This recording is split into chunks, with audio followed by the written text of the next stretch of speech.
You know, you started out singing your father's songs when you were a little kid and grew up and kind of lived the same life, although you know, no longer drink or use drugs. Were you ever able to figure out what attracted you to them? Well, I might drink a little bit, but nothing like it was then, you know. It was a lot of depression then, self-sorrow, which is an awful thing to ever get into, Yeah. you know. What brought that about? Well, I had a divorce happening and a record label that was doing everything that I didn't want to do. And if I played a piano or did something different on a show, then I got flack from a manager that said, don't do that, just imitate your father. People don't want to hear that stuff, you know. So that went on, and you know, again, this divorce that wasn't exactly my idea. And my mother's health was failing, and it just got kind of bad. And it's easy to fall into that. Sure. That wallowing bit, you know. Yeah. And finally, this one doctor in Nashville said, you've been taught to look like, act like, be like, sing like, live like your father. And he said, I think you made the whole circle. He said, you'll be dead now at about 25 instead of 29. And he was the only one that had the guts. That'll straighten the fella That did it. real quick. Yeah. Like when a guy lays it on you just like that. Yeah, that did it. Like a lot of, you know, friends of mine say, well, how bad is it, Doc? Well, if you do this again, you're going to die. I quit. That's all it is. Seems to straighten out the real mean people real quick, yeah. And that means just cold turkey, you stop everything. Right, Is that's it. Like Merle Kilgore and different guys. And Yeah. I had a song called All My Rowdy Friends Have Settled Down, Johnny Cash, and, Chris Tofferson, and, you know, different ones. It helps to bring you around.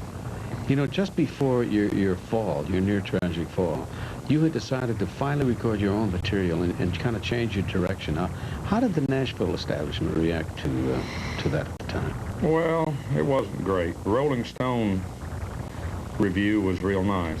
A lot of other people thought it was, you know,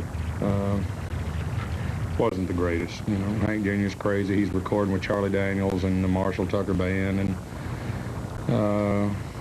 You recorded with the roll. Allman Brothers, didn't you? Mm-hmm. You know, and Dickie Betts was down there. And, we did several shows with them, and you know, back then you were crazy, and today, you know, good old, you know how that goes. Good old Hank knew. We knew it was gonna. The album you did of your dad's, where you actually sang over his Oh track. yeah, we did 2 of those. That had to be an eerie sensation. Well, you know, I was 17. I think I was 17 on the first one, and about 20 on the second one, something like that. And later on it was. At the time it wasn't, you know. But I also got a lot more serious about the music business when I decided to get in the music business instead of just the guy going out there When singing did that decision come? 21, 22, you know, in the early 70s when all this bad stuff was going on, you know. I finally said, hey, I'm And look what go out happened. and try to do it. Yeah. And the success came when Yeah, you did, when you made that I'll either decision. do it my way and fail, or stay home and not worry about it so much. That makes it much sweeter. You kind of shoved out there as a little kid. Packaged. Yeah, really.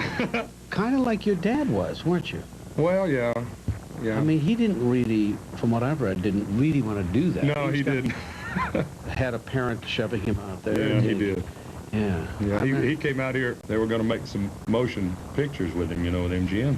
He'd sold a ton of records. And he swung his boots up on the man's desk there and made a very derogatory ethnic remark about the man's background. And they went out, and I think it was Fred Rose said, my God, what did you say that for? He said, because I'll tell you, I don't want to make no movies, that's why. He blew it as big as you can blow it, you know. Good enough. And I've thought about that a lot of times. I haven't gone that far yet, but I can get that feeling sometimes. I mean, my thing is writing songs, doing shows, selling records, you know. And then now maybe I can do some of this other stuff, but that is my bag, and I don't try to go outside that. And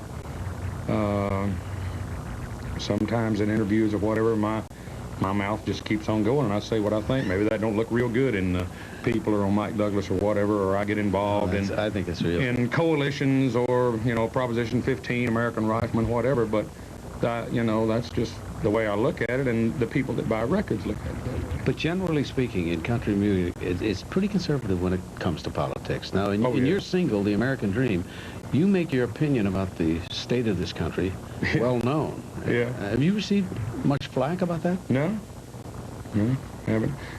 Gosh, it's not been out very long, you know, and I haven't received anything about that yet. Of course, Country Boy Can Survive was talking about the interest in the stock market, and Yeah. that was a big record for us, but I hadn't received any yet. Would you say necessarily this is the happiest time of your life, Hank? Oh, gosh, yeah. Yeah, ain't no doubt about that. The last 2 or 3 years. And you got 3 wonderful youngsters now, haven't you? Yeah. And how about when the time comes, if they show signs, and they may have already shown signs of being musical and maybe wanting to get up and perform? Yeah. What would your feelings be having gone through what you? Well, now they can do whatever they want to do. My little boy's been with me on a few shows, and I said, well, come on out and we'll do collage, and I'll play the fiddle, and you stand on the piano and sing it. He said, oh, Dad, there's too many weirdos out there. He's got it figured out already. Well, he's not really, you know, he wants to sing, but he's not really too sure about it. So he is musical, though. Oh, yeah. Yeah, oh, he keeps time. How about the other 2? Yeah, the one does too, the little girl, but, you know, believe me, after my thing, you know, whatever they want to do is what they'll do. And you'll encourage it. Oh, yeah, what they want to do. You got to want to do it to be good at it. You're so right. Oh, yeah. You got to want it bad, and this real bad in this business. Right. Well, I know that you have to perform tonight, and you got 3 guys in the studio I wouldn't want to mess with, and they're looking at their watches. So I'm gonna let you go. Hank Williams Jr.'s Greatest Hits. Pick up a copy, and thank you, Hank. Thank you. Much. Good seeing you, Ken, my friend. And we're coming right back with Sandy Kenyon and the entertainment news right after this.